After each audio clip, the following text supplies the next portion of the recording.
కూటమి ప్రభుత్వంలో ఉన్నటువంటి మా ఆది నాయకులు ఎవరైతే ఉన్నారో సీఎం గారు, ఉప ముఖ్యమంత్రి గారు, లోకేష్ గారు, వీళ్ళందరి సహకారంతో రాష్ట్రంలో నడుస్తున్నటువంటి అభివృద్ధిని చూస్తూ మాతోనే పూర్వం నుంచి ఉంటూ గతంలో ఎలక్షన్ ముందు కొన్ని అనివార్య కారణాల వల్ల వాళ్ళ వైసీపీలో ఉండిపోవడం జరిగింది. ఇప్పుడు జాయిన్ అయిన కుర్రోళ్ళు కానీ ఈ 2 సంవత్సరాలు జరుగుతున్న అభివృద్ధిని కానీ, కూటమి ప్రభుత్వ విధానాలను కానీ, అలాగే ఈ వార్డులోని ఉన్నటువంటి బలమైన నాయకత్వమైనటువంటి కొయ్యల రమణ గారి ఆధ్వర్యంలో జరుగుతున్న అభివృద్ధి పనులు ఇవన్నీ చూసి మళ్ళీ ఈ ఎవరైతే ఈ కుర్రోళ్ళందరూ ఉన్నారో వీళ్ళందరూ కూడా మనం పొరపాటు చేసామో, ఇంతకాలం మళ్ళీ ఆ ప్రభుత్వం ఆ పార్టీలో ఉండిపోయామని చెప్పేసి మళ్ళీ ఇవాళ ఏదైతే ఈ రాష్ట్రాన్ని యువతని ముందుకు తీసుకెళ్ళడానికి ఈ గవర్నమెంట్ ముందుకు వెళ్తుందో ఇవన్నీ నచ్చి ఈ ఇక్కడ ఉన్నటువంటి యువత అంతా కూడా 100 మందితో,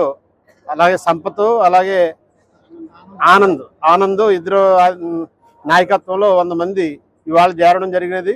వీళ్ళందరికీ కూడా మేము పార్టీ తరఫున స్వాగతం పలుకుతూ మీరందరూ కూడా రమణ గారికి సపోర్ట్ చేస్తూ ప్రజలందరికీ మేలు జరిగేటట్టు చూడాలని చెప్పేసి నేను కోరుకుంటున్నాను. సార్, మా 45వ వార్డులో ఎమ్మెల్యే ఆదిరెడ్డి శ్రీనివాస్ గారు అనేక కార్యక్రమాలు ఈ 2 సంవత్సరాల్లో చేసిన అభివృద్ధి చూసి, అలాగే వీళ్ళందరికీ ఇప్పుడు ఇంకా మాకు అభివృద్ధి కూడా ఆల్రెడీ 2 కోట్ల రూపాయల వర్కులు అయినాయి, ఇంకా 1 కోటి రూపాయల వర్కులు ఇప్పుడు మొదలైనవి.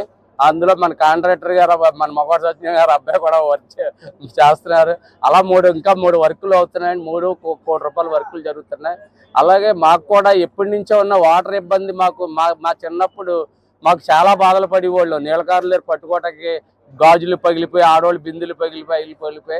కానీ ఈ రోజున వాటర్ ఇబ్బంది ఎంపీ పురంధేశ్వరి గారి ఆధ్వర్యంలో 95 కోట్లు పెట్టి మా కోరి స్లమ్ ఏరియా 5 వార్డులకి మాకు వాటర్ సహకారం 2 పూట్ల ఇస్తామని చెప్పి మాకు హామీ ఇవ్వడం జరిగింది ఎలక్షన్లో. దాన్ని అమలు చేశారు. అలాగే ఎంఎస్ఆర్ నగర్ అనేది ఎప్పుడూ ఒక రోడ్డు లేదు, సీసీ రోడ్డు కానీ.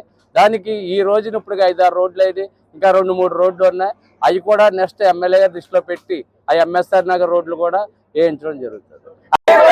అలాగే ఫస్ట్ నుంచి నాకు వెనకాలే ఉండి నా అన్నుదండ్రులు నడిపించి మా గురువు అయినా, స్నేహితుడైనా మగవారు సత్యనారాయణ గారు ప్రతిదీ నాతో పాటు సహకరించి అది అలా కాదు, ఇది ఎలాగని, ఒకవేళ నేను ఏదైనా స్పీడ్గా మాట్లాడినా దాన్ని అర్థం చేసుకుని మళ్ళీ అలా కదండి అని చెప్పి మా గురువు లాంటి సత్యనారాయణ గారికి కూడా కృతజ్ఞతలు చెప్తారు.